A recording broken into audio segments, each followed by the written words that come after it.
I'm an author and filmmaker. I mean, because it's almost inevitable that your early works won't be your best. Time is a very big challenge, and focusing on the things that really matter. I write to explore questions and mysteries that intrigue me or matter to me. Those moral issues. Quantum mind control with AI, like, who knows what the future of technology may hold.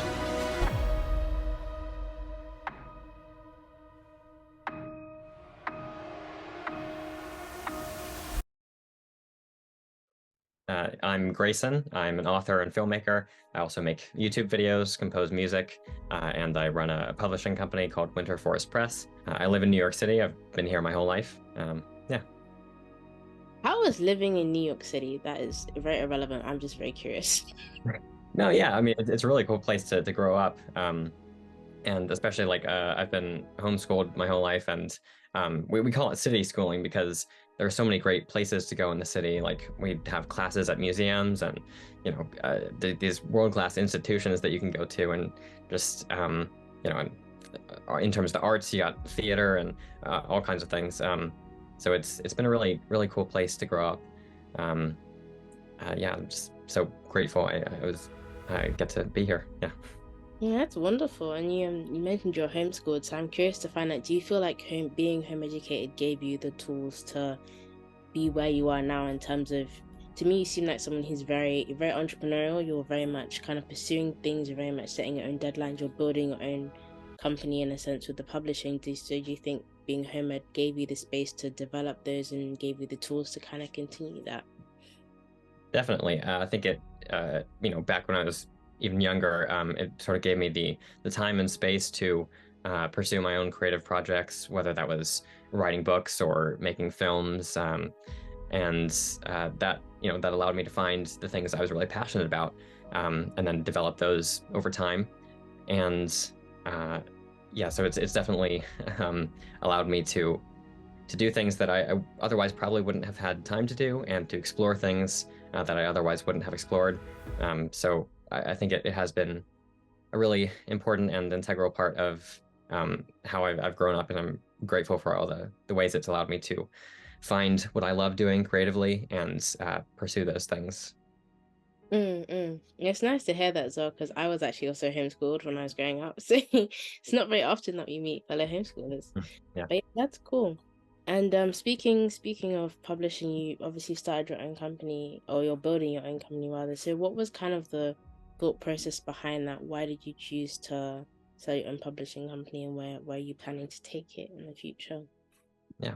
So when I was younger, I wrote and published quite a few books, like 10 in total. And I just self-published those on Amazon. It was a rather easy process, and I didn't invest all that much time or effort into the publication process. It was just sort of a way to get my books out there and sort of become an official published author in a sense, um, which was good. And I'm glad I took that step. But as I got older, I realized like these books aren't quite up to my standards of quality now. And I think I can do a lot better with the things that I've learned, the mistakes I've made, and what I've learned from those. So this past year, I've started a publishing company, and that's just sort of a step to um, make things a little more intentional and really invest more time and effort into publication process.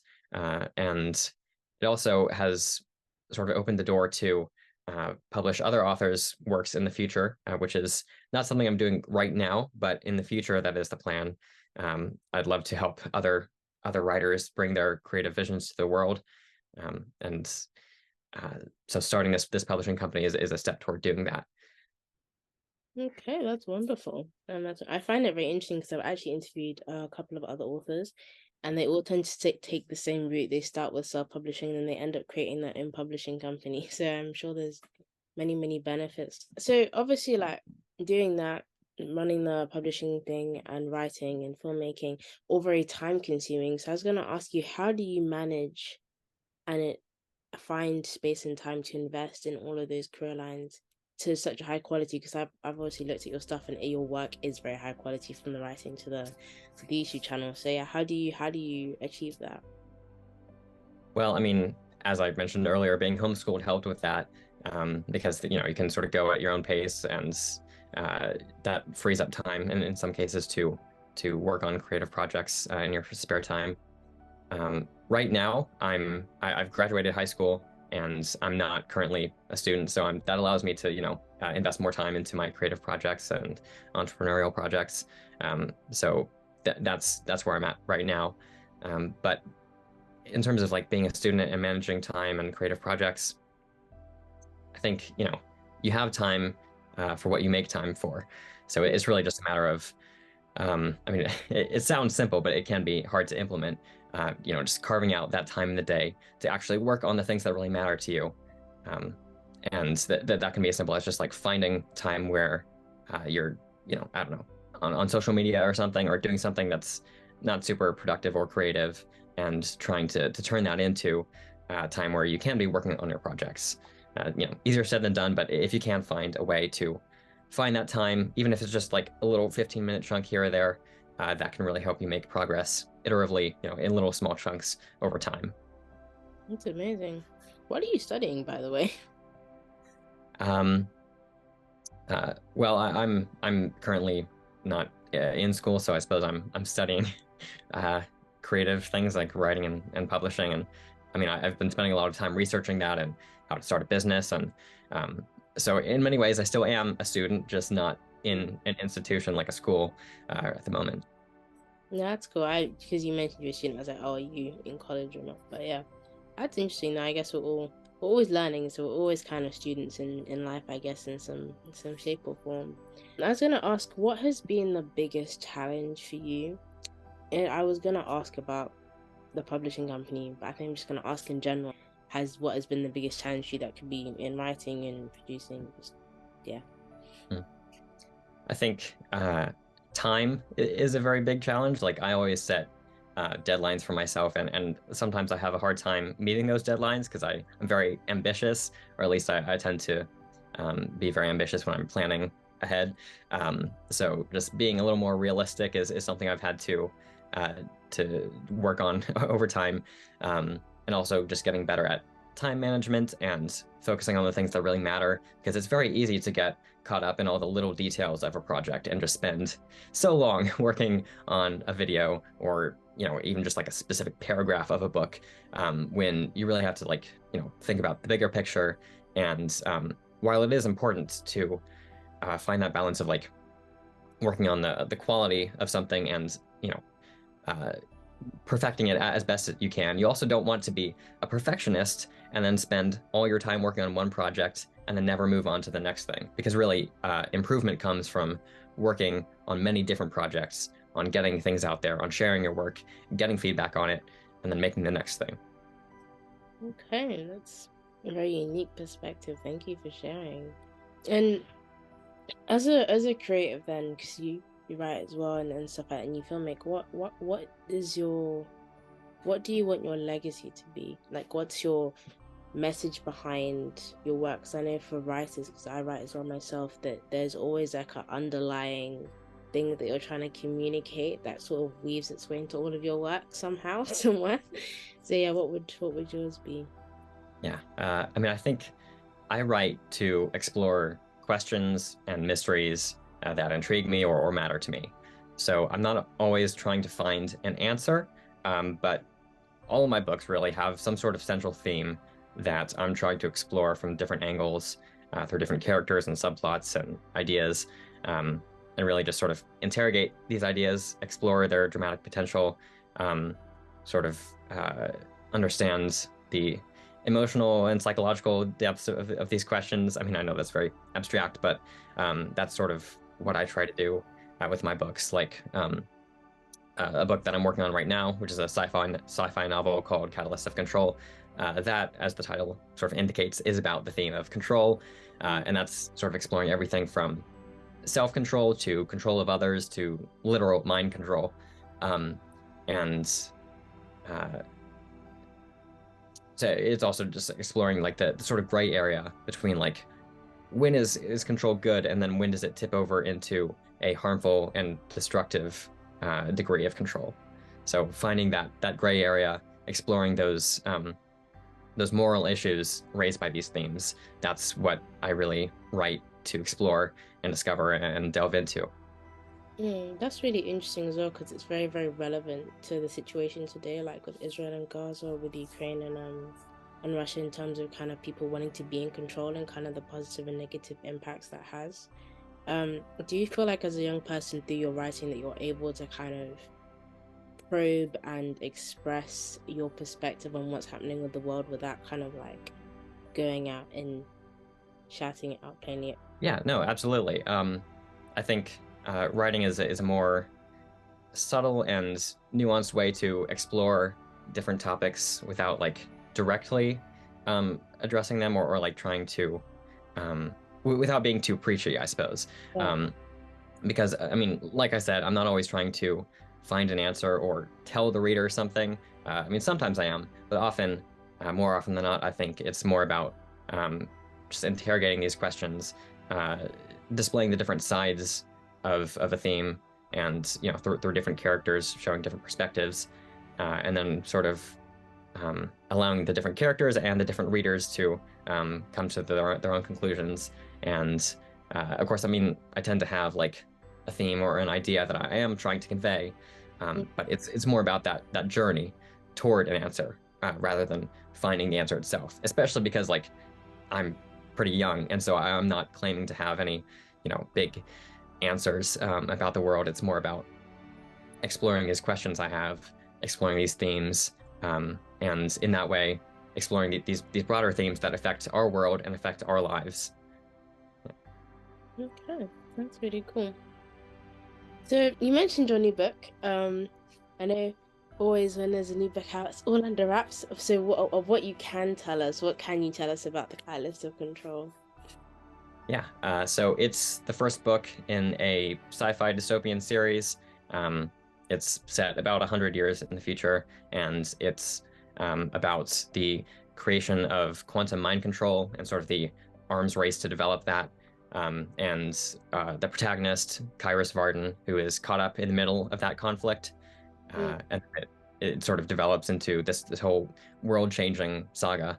Um, so Catalyst of Control is the beginning of that, the catalyst, and it explores the development of quantum mind control and how that affects these different characters, and how it ultimately will set up these world-changing forces and events. It's actually the prequel to a dystopian trilogy I wrote a few years ago, but that trilogy has since been unpublished, so it's sort of like the beginning, and then I'm in the future probably going to revise and rewrite and then release those later books as part of that larger saga. that sounds amazing. I'd love to read that. Talk to me a little bit about quantum mind control, because that's not a phrase I've heard before in my life. Yeah. Yeah. Um, well, so I mean, like I said, I like to explore certain themes and topics in my books, and for this one, I really wanted to explore the idea of control. That's something that really intrigues me and matters to me. And control over one's own mind, control over one's fate, control over world events, things like that. And so I thought, what is the best way I can explore that narratively? How can I take that theme and materialize it on the page? And I mean, the the most clear and explicit uh, rendering of that theme is mind control. And so taking that and then putting that in a sci-fi context, I had the idea to like make it sort of quantum-based technology. And so that entailed a lot of research into quantum physics, quantum mechanics, and that's been a lot of fun actually. And um, just doing all that research and figuring out, okay, well, like how would this sort of work? Because it's not hard sci-fi where it has to be like mathematically, scientifically correct, Mm. but it's just like the general idea that does sort of line up with how quantum physics works. So that was sort of how that idea got started. That's really interesting. I guess it's also very correlated to the sudden rise in AI. Do you feel like from your research that and with the kind of dawn of AI in our generation, that's something, the quantum mind control is something that we may be seeing the beginnings of in the near future, or is it more something that we can rest assured will be a thing of books for a while? Yeah. I mean, I think quantum mind control is especially in how it intersects with neuroscience is so complicated that I'm not personally afraid of it becoming a reality, but the fact that it is kind of plausible in this world I've constructed is, maybe a little bit concerning. And with AI, like who knows what the future of technology may hold. But I try to be optimistic in that sense. I think AI hopefully will have a generally positive effect on the world, as long as we are careful about it, and try to mitigate any damages it might cause. Yeah. That's cool. Do you use AI much in your writing at all, or have you sort of stayed away from it? As Yeah, I mean, it's a really interesting topic. The video that I'm currently editing is actually about that very topic, like how AI will change the world of books. So it's something I've been thinking a lot about. Um, I don't use AI all that much in my like creative process, but I do use it in other elements. Like, I mean, I use it for everything from like creating bits of code for my website, to generating ideas for like different writing tips if I'm really racking my brain for what to make a video about one day, or suggesting different ideas for like more technical pieces of uh, um, just I sort of use AI for like the more technical elements and less so the mm, creative parts, because like the story of my books, that's something I want complete control over, and that's something mm, I want to really come just from me purely. mm, Um, so I don't really involve any tech in that. But I think AI can be quite useful in these other non-creative areas. mm. That's an interesting that you kind of split the AI in terms of you don't use it creatively, but you do use it in terms of other tasks. Because there's always like the fear with AI in the media that AI will take over and we won't be able to do things anymore. Mm. Um and so for me a lot, because I'm in uni at the moment, a lot of my lectures I'm surprised when they're like, and you can use AI to research this, and I'm like, what? So it's kind of like a subtle relying on AI in a way, but you sound like you've got a very, very positive concept of how it can work alongside you in terms of the creative process and in terms of what you're building, which is great. So yeah, I guess my final question then, because I'm looking at, yep, is my, oh actually no, that was one more question. This is a more of a curiosity question for me, but your filming is really cinematic. How do Thanks. you achieve that? Well, I mean, I've been making films for a long time. Mm, They were very bad to start with, but I even like made short films out of some of my previous books and short stories, which were very ambitious. Like my early film projects were probably like way too ambitious in terms of the scope and scale and genres I was trying to tackle. But it was a lot of fun. mm, And so I've sort of tried to apply that filmmaking experience to making videos on YouTube. Um, I mean, I think I don't know. It's just something I really enjoy, like crafting shots and making something that looks and feels as cinematic as possible, I suppose. And part of that also has to do with editing. I spend a lot of time editing my videos and putting in, transitions and sound effects and different animations, motion graphics, things like that. Um, so it's really just the result of a lot of time and a lot of passion as well, because I really enjoy filmmaking and taking that skill set and applying it to just making videos. And you said that you sort of started your earlier projects were really, really ambitious. So I guess there's the kind of like a current theme. I don't know about in the US, but in the UK they've changed the system with our exams. So less people are getting into uni, and so there's this kind of element of people being scared to try things, if that makes sense, because there's more of a theme of the fact that you won't succeed. So I'm curious to ask you, because you said you started out really, really ambitious, and then you sort of look back now and you're like, oh, do you feel like being more ambitious to begin with has helped you in terms of your development later, even if the project didn't quite go as planned? I think so. Yeah. I mean, because it's almost inevitable that your early works won't be your best and probably won't even be very good at all, at least in my case. But I think that ambition sort of allowed me to, or propelled me to try new things and experiment in ways that I otherwise wouldn't have. So it really pushed my boundaries as a writer and a filmmaker. And so pushing those boundaries and often pushing past what I could really do well allowed me to develop new skills and realize what I could do better in the future. So I think being ambitious in your creative projects is really helpful, even if it sometimes results in you in your what is it? Your reach. No, that's not the word. Even if it results in a product that's perhaps a little more than you're capable of pulling off at the time. Mm, mm. It's good to know. And so yeah, my now final question is what's the future goal for you? What's the like the dream or like the plan? If you have one, what's the peak of the mountain, so to speak? Hmm. Yeah. I mean, I suppose it's just to continue doing what I'm doing now, but better and on a larger scale, and with more people involved.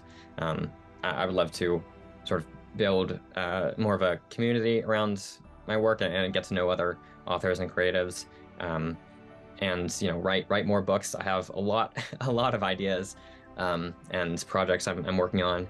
So I would like to continue what I'm doing now, but making more videos, making better videos, uh, and books, and also with the publishing company, I would love to publish other authors' work, specifically in the genres of sci-fi, mystery, and dystopian. Mm. That's probably at least a year or two away, but that's sort of a longer-term goal that I'm headed toward. Um, yeah, so that's basically the plan. It sounds amazing. And so I did say that was the last question, but I just come up with another one. What is Tale of Us? Yes. So the Taylorverse is the sort of shared universe that all my books and films, with a few exceptions, take place in.